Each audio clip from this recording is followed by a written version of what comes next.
actions taken of the US central bank to support businesses in the world's largest economy. But the chairman of the Federal Reserve, that's Jerome Powell, of course, is far from upbeat, and he has warned of significant uncertainty over the US recovery. Michelle Fleury has more from New York.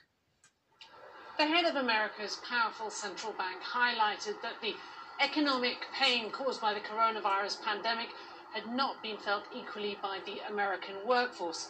For sure, there are signs that the world's largest economy is seeing improvement. Retail sales figures for the month of May rebounded nearly 18%. But Mr. Powell warned that any full recovery was still a long way off. And he told lawmakers that the crisis could widen the gap in living standards between the rich and poor. Low-income households have experienced by far the sharpest drop in employment, while job losses of Americans, Hispanics, and women have been greater than that of other groups.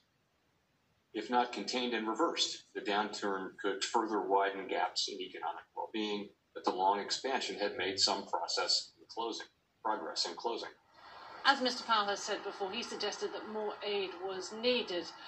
The Federal Reserve can't put money into the hands of individuals in the same way that the government can, and his comments come as Congress faces looming deadlines over what to do about temporary relief for businesses and unemployed workers, which are set to expire. That's Michelle Fleury. So let's see how markets are doing today in Asia. Yesterday, Japan ended the day up almost 5% higher. And again, that was because the Bank of Japan announced measures to support businesses and companies in Japan. Today, you can see the Nikkei down by 0.5%, Hong Kong flat, Australia up by 4.5%. Markets are really volatile in either direction right now. Let's look at what happened on Wall Street the night before, so you can see the gains still strong in the United States. We're seeing several days of rallies on Wall Street. They're not perturbed by what Jerome Powell had to say, but also there's a lot of speculation that the US government may announce a $1 trillion infrastructure spend. That's being reported, so that's giving markets a boost as well. Now, in a slightly surprising move, the US Commerce Department has decided it will allow US firms to work with Huawei on setting standards for 5G innovation. Karishma Bhoswani is across this for us. She's in our Asia Business Hub. Karishma, what is going on now? It's hard to keep up.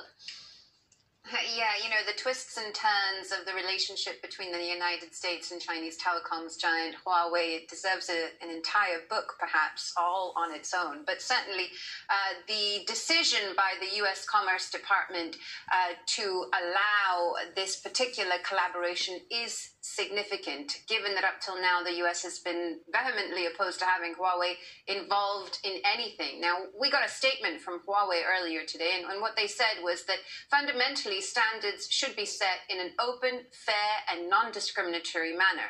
Now, does this mean that the United States is finally saying that, look, Huawei's technology is worth collaborating with, despite all of the things we've heard from them in the past? Well, I put that question to Jun Shanzhong. He's the